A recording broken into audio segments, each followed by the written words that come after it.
Magandang umaga. Pag wala tayong pasok, paminsan-minsan, maigi din talagang maglakad-lakad sa labas.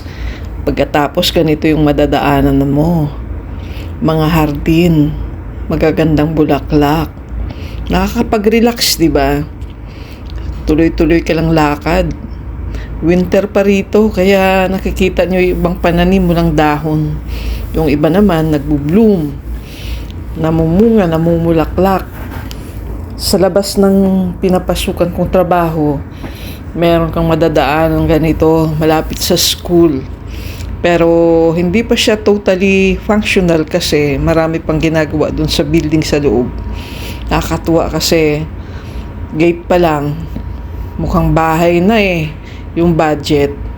Tapos napadaan tayo dito sa buko. Sarap, diba?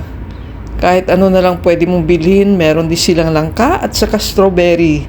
O tara, naghugas ako kaya kain muna tayo. Ang sarap. Murang-mura lang. Kaya pwede kang magsawa kumain.